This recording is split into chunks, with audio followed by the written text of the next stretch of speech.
Good morning student. आज आपण oscillation या चॅप्टर मधला पॉइंट नंबर 5.10 बघूया. Composition of two SHM having same period and along the same path but of different amplitude and initial phase. त्यामधलं आपण आता analytical treatment जे आहे ते घेणार आहोत. त्यामध्ये आता त्याचं एक्सप्लेनेशन काय येणार. Consider a particle simultaneously subjected to two SHM having same period and along the same path. The path is along the x-axis but of different amplitude and initial phase. पण त्याचा amplitude आणि initial phase हे different असणार. Here in this case the resultant displacement of two SHM at any instant is equal to the vector sum of displacement due to both SHM at that instant. Now here in this case we have to consider the two linear SHM, the equation of two linear SHM. आता equation of two linear SHM काय आहे. तर पहिला equation x1 is equal to a1 sin omega T plus phi1 हे equation 1 आहे. आणि equation 2 काय आहे. तर x2 is equal to a2 sin omega T plus phi2 येणार. This is equation number 2. आता the resultant of this two equation, याचा resultant काय येणार. तर x is equal to x1 plus x2 येणार. This is equation number 3. आता पहिल्या दोन इक्वेशन मध्ये काय आहे. Here a1 and a2 are the two different amplitude, phi1 and phi2 are the two different initial phase. But here in this case the period is same, it's angular frequency is also same. आता आपण या ठिकाणी हे जे 1 आणि 2 याची जी value आहे ती इक्वेशन नंबर 3 मध्ये लिहूया. Therefore x is equal to काय येणार मग. a1 sine omega T plus phi1 plus a2 sine omega T plus phi2. आता या ठिकाणी आपण त्याचा फॉर्म्युला जो आहे, we can use the formula as sine A plus B is equal to काय असतं. Sine A into cos B plus cos A into sine B येणार. Then we can write the above equation as therefore X is equal to काय येणार मग. तर a1 bracket मध्ये sine omega T into cos phi1 plus cos omega T into sine phi1 plus आता a2 this one sine omega T into cos phi2 plus cos omega T into sine phi2 येणार. आता या ठिकाणी आपण या a1 ने या ब्रॅकेटला multiply करू आणि a2 ने या ब्रॅकेटला मल्टिप्लाय करूया. a1 sine omega T into cos phi1 plus a1 cos omega T into sine phi1 plus a2 sine omega T cos phi2 plus a2 cos omega T into sine phi2 येणार. आता या ठिकाणी आपण या त्याचे जे terms आहेत sine omega T आणि कॉस ओमेगा टी या टर्म्स आपण जवळ लिहूया. Then we can write this as a1 sine omega T cos phi1 plus a2 sine omega T cos phi2 plus आता ही टर्म घ्यावं लागणार आपल्याला a1 cos omega T sine phi1 plus a2 cos omega T into sine phi2. आता पुन्हा या ठिकाणी ही जी टर्म आहे साइन ओमेगा टी आपण ही कॉमन आहे ती ब्रॅकेटच्या बाहेर लिहू शकतो. त्याचप्रमाणे कॉस ओमेगा टी ही टर्म जी आहे ही सुद्धा आपण ब्रॅकेटच्या बाहेर लिहू शकतो. Then we can write this as this is equal to काय येणार मग साइन ओमेगा टी ब्रॅकेटमध्ये a1 cos phi1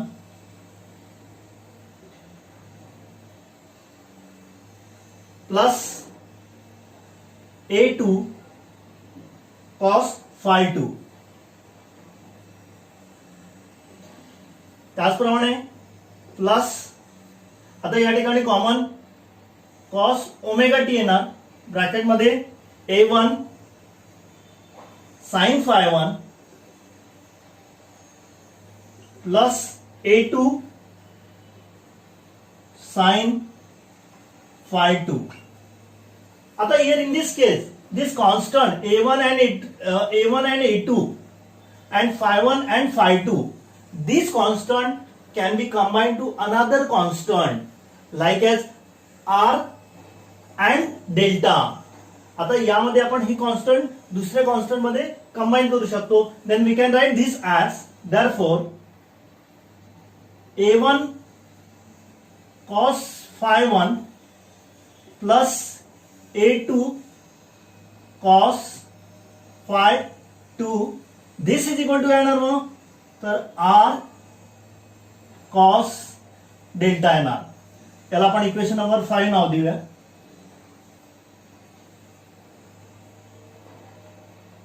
this is equation number 4. आता हे आपलं इक्वेशन नंबर 4 आहे. This is equation number 5. त्यानंतर a1 sin phi1 plus a2 sin phi2 is equal to r sin delta. This is equation number 6. आता यामध्ये पुन्हा जे इक्वेशन नंबर 5 आणि 6 याची जी व्हॅल्यू आहे ती आपण इक्वेशन नंबर 4 मध्ये लिहूया. Then we can write this as x is equal to काय येणार मग sine omega T into R cos delta plus cos omega T into R sine delta येणार. आता यामध्ये पुन्हा आर जो आहे तो दोघीकडे कॉमन आहे. Then we can write this as X is equal to R ब्रॅकेटमध्ये sine omega T into cos delta plus cos omega T into sine delta. आता हा जो फॉर्म्युला आहे this one is sine A into cos B plus cos A into sine B. This is equal to sine A plus B. हा formula आपण आधी लिहिलेला आहे. Therefore X is equal to काय येणार मग R sine omega T plus delta and this is the resultant displacement of 2 SHM having its amplitude R and initial phase delta. But here in this case the period and angular frequency both are same here. आता the resultant displacement of 2 SHM it is also an SHM. हे resultant displacement हे सुद्धा SHM च असतं. आता आपण जो आपला नेक्स्ट पॉइंट आहे तो बघूया त्यातलाच रिझल्टंट अँप्लिट्यूड आर. आता या ठिकाणी रिझल्टंट अँप्लिट्यूड आपल्याला जेव्हा फाइंड आउट करायचं असतं त्यावेळेस हे squaring and adding equation 5 and 6 हे आपल्याला स्क्वेअरिंग अँड ऍडिंग करावं लागणार आहे. Then a1 cos phi1 plus a2 cos phi2 याचा square bracket square plus A1 sin phi 1 plus A2 sin phi 2 याचा bracket this is equal to, आता या साईडचं पण आपल्याला स्क्वेअरिंग आणि ऍडिंग करावं लागणार आहे, R square cos square delta plus R square sine square delta. आता देअरफॉर आता सगळ्यात आधी तुम्हाला हा फॉर्म्युला माहिती आहे, this one is A plus B bracket square is equal to काय असतं, तर A square plus twice A B plus B square. This one is the formula. Then A1 square cos square phi 1 plus twice A1 A2 cos phi 1 into cos phi 2 plus A2 square cos square phi 2 येणार. त्यानंतर second bracket plus A1 square sin square phi 1 plus twice A1 A2 sin phi 1 into sin phi 2 plus A2 square sin square phi 2 is equal to, आता या ठिकाणी पुन्हा तुम्हाला माहिती आहे R square जो आहे तो दोघीकडे कॉमन आहे, तो आपण ब्रॅकेटच्या बाहेर लिहू शकतो, आर स्क्वेअर ब्रॅकेटमध्ये cos square delta plus sine square delta. पुन्हा आता या ठिकाणी या ज्या टर्म्स आहेत आपण ह्या जवळ लिहूया, कारण की या ठिकाणी पण A1 स्क्वेअर कॉमन आहे, त्याचप्रमाणे A2 स्क्वेअर कॉमन आहे, त्यामुळे then we can write this as therefore A1 square cos square phi 1 plus this term A1 square sin square phi 1 plus, आता ही टर्म घेऊया आपण, A2 square cos square phi 2 plus A2 square sin square phi 2 plus ही term घेऊयात आपण twice A1 A2 cos phi 1 into cos phi 2 plus twice A1 A2 sin phi 1 into sin phi 2. This is equal to again r square cos square delta plus sin square delta. Therefore आता या ठिकाणी पुन्हा A1 square हे दोघीकडे common आहे, we can write this A1 square ब्रॅकेटच्या बाहेर लिहू शकतो आपण, cos square phi 1 plus sin square phi 1 plus A2 square पुन्हा कॉमन असल्यामुळे ब्रॅकेटच्या बाहेर येणार, ब्रॅकेटमध्ये cos square phi 2 plus sin square phi 2 plus या ठिकाणी ट्वाइस A1 A2 हे सुद्धा कॉमन असल्यामुळे ब्रॅकेटच्या बाहेर येणार,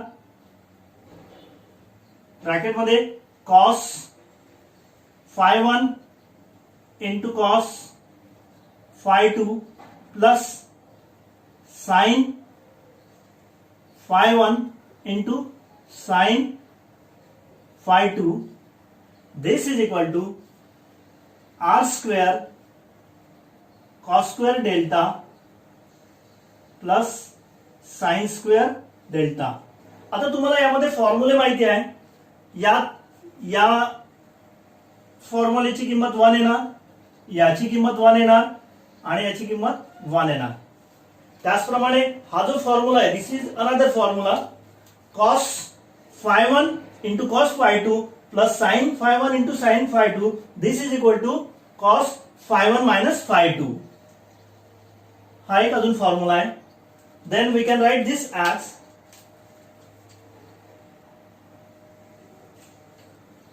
therefore या ठिकाणी a1 स्क्वेअर ही व्हॅल्यू 1 येणार प्लस a2 स्क्वेअर ही व्हॅल्यू पुन्हा 1 येणार plus twice a1 a2 bracket मध्ये काय येणार cos phi1 minus phi2 हा जो फॉर्म्युला आहे this one is the formula of cos phi1 minus phi2 this is equal to r square पुन्हा याची व्हॅल्यू पण 1 देणार.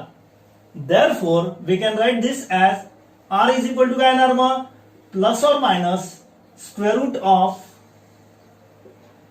a1 square plus a2 square plus twice a1 a2 cos phi1 minus phi2 and this is the equation number 8 आणि हे आपलं equation number 8 आहे. This is resultant amplitude of 2 SHM.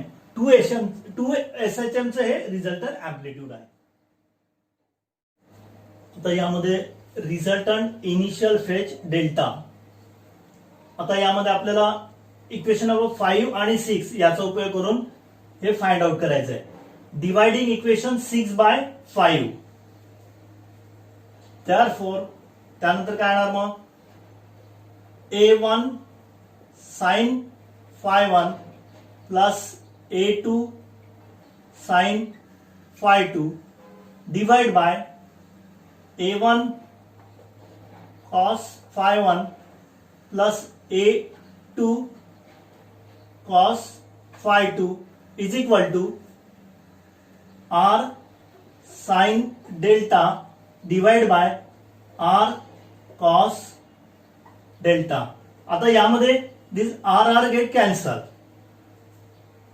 therefore sin delta divided by cos delta that means this is equal to tan delta is equal to a1 sin phi1 plus a2 sin phi2 divide by a1 cos phi1 plus a2 cos phi2 येणार.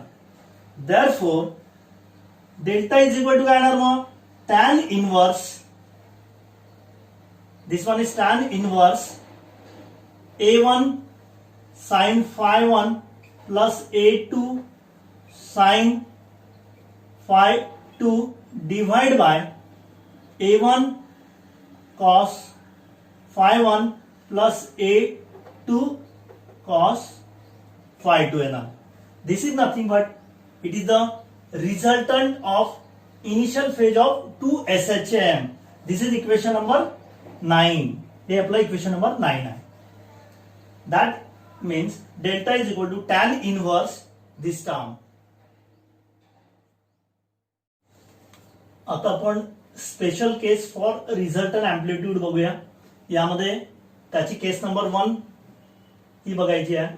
यासाठी आता तुम्हाला माहिती आहे की equation number 8 जे आहे ते r is equal to square root of a1 square plus a2 square plus twice a1 a2 cos phi1 minus phi2 this one is the resultant amplitude आहे. आता केस नंबर 1 मध्ये काय ना की here in this case if 2 SHM are in phase, जेव्हा ते in phase असतात त्यावेळेस त्याचा हा अँगल जो आहे phi1 minus phi2 this is equal to 0 असतो. Then cos phi1 minus phi2 that means cos 0. आता cos 0 ची किंमत किती असते दिस इज इक्वल टू 1 असते. आता ही व्हॅल्यू आपण या इक्वेशन मध्ये लिहूया. therefore r is equal to काय येणार मग square root of a1 square plus a2 square plus twice a1 a2 आणि आता cos phi1 minus phi2 ची किंमत किती आहे this is 1 into 1 that means ती आपण मल्टिप्लाय बाय 1 करू शकतो. Therefore R is equal to काय येणार मग square root of this term a1 square plus a2 square plus twice a1 a2 येणार इज इक्वल टू. आता हा फॉर्म्युला कसला आहे this is the formula of a1 plus a2 bracket square आहे. a1 plus a2 bracket square R is equal to. Therefore मग R is equal to काय येणार या ठिकाणी हा स्क्वेअर आणि स्क्वेअर रूट हे कॅन्सल होणार. R is equal to plus or minus a1 plus a2 येणार. Here in this case if a1 is equal to a2 is equal to a घेतलं then the above equation becomes therefore r is equal to काय येणार मग a plus a this is equal to twice a येणार. that means r is equal to twice a. आता आपण केस number 2 घेऊया.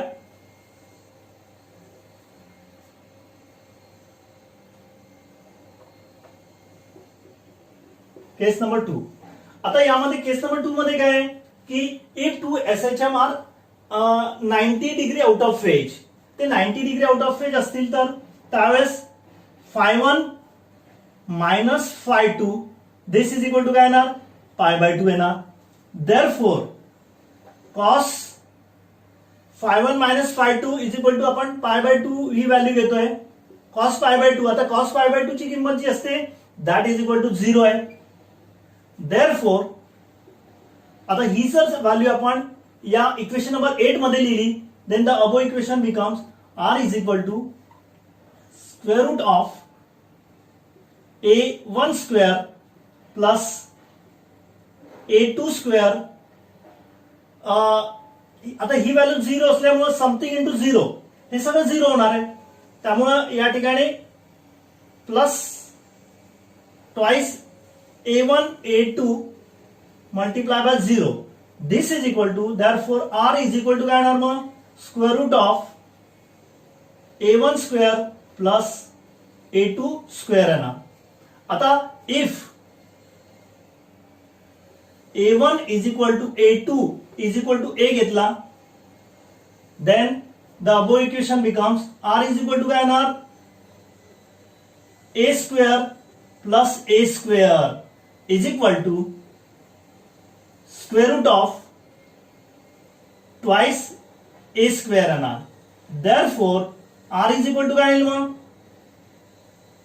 a square root of 2 येणार. ही झाली r ची व्हॅल्यू. आता या ठिकाणी केस number 3.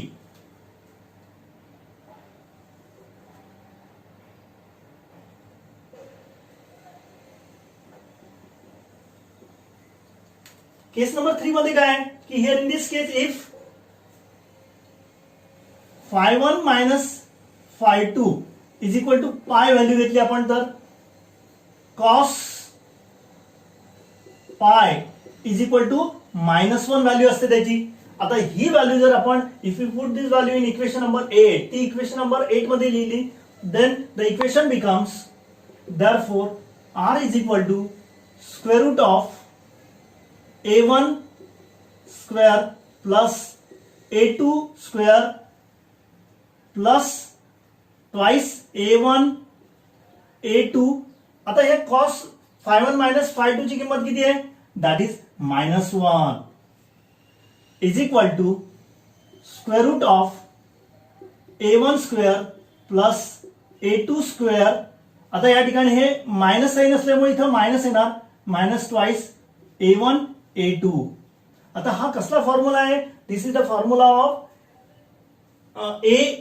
a1 minus a2 bracket square is therefore r is equal to काय येणार मग पुन्हा square root of a1 minus a2 bracket square. पुन्हा आता या ठिकाणी स्क्वेअर आणि स्क्वेअर रूट कॅन्सल होणार then r is equal to mod A1 minus A2 NR. Here if